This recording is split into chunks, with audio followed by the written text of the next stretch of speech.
നമുക്ക് കണക്കുകളൊന്ന് പരിശോധിച്ച് വരാം. 2020-ലും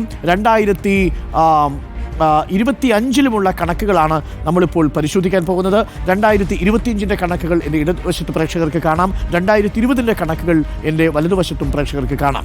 ആം ആദ്മി പാർട്ടിക്ക് 2020-ൽ 62 സീറ്റുകൾ കിട്ടുമ്പോൾ 53.57% വോട്ട് പെർസെൻറ്റേജ്. എന്നാൽ നോക്കൂ, 2025-ലെ കണക്കുകളിലേക്ക് കൂടി നമുക്കൊന്ന് പോകണം. ആം ആദ്മി പാർട്ടിക്ക് 2020-ൽ കിട്ടിയ 53.57%-ൽ നിന്ന് കുറവുണ്ടായിരിക്കുന്നത് 45.5%-ലേക്കാണ്. ഏകദേശം 7% വ്യത്യാസമുണ്ടായിരിക്കുന്നു എന്നുള്ളതാണ്. പക്ഷേ 48 സീറ്റുകളിലേക്ക് മാറുന്നു. ആം ആദ്മിക്ക് 22 സീറ്റുകൾ 43.57%-ലേക്ക് മാറുന്നു. 10% ഡിപ്പ് ആം ആദ്മി പാർട്ടിക്ക് ഉണ്ടാവുന്നതായിട്ട് കാണാം.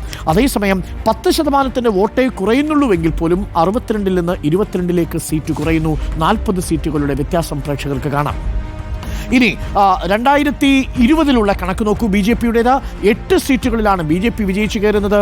38.5% ബി ജെ പിയുടെ വോട്ട് പെർസെൻറ്റേജ് എന്ന് പ്രേക്ഷകർക്ക് കാണാം. ഇനി 2025-ലേക്ക് നോക്കൂ. 2025-ൽ ബി ജെ പിയുടെ പെർഫോമൻസ് 8 സീറ്റിൽ നിന്ന് 48 സീറ്റുകളിലേക്ക് ഉയരുന്നു എന്ന് മാത്രമല്ല 38-ൽ നിന്ന് 45.56%-ലേക്ക് വോട്ട് പെർസെൻറ്റേജ് കൂടുന്നു. എന്ന് പറഞ്ഞാൽ 7% വർധനവ് ബി ജെ പിക്ക് ഉണ്ടാവുന്നു എന്നർത്ഥം. കോൺഗ്രസിനാവട്ടെ 2.21% വർധനവ് മാത്രമാണ് ഉണ്ടാവുന്നത്. ചുരുക്കത്തിൽ 10% വോട്ടിൻ്റെ കുറവ് ആം ആദ്മി പാർട്ടിക്ക് ഉണ്ടാവുന്നു. 7% വോട്ട് വർധനവ് ബി ജെ പിക്ക് ഉണ്ടാവുന്നു.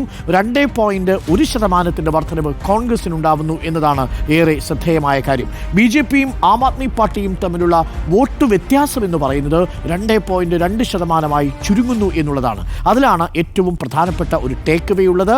ആം ആദ്മി പാർട്ടിയുടെ ഗ്രൗണ്ടിൽ ഇപ്പോഴും ആം ആദ്മി പാർട്ടിക്കൊരു വോട്ട് ബേസ് ഉണ്ട് എന്നതാണ് ആം ആദ്മി പാർട്ടിക്ക് ആശ്വാസം നൽകുന്ന ഏക കാര്യവും. അതുകൊണ്ട് തന്നെ ശക്തമായ പ്രതിപക്ഷമാകുമെന്ന് അരവിന്ദ് കെജ്രിവാൾ പറയുന്നു.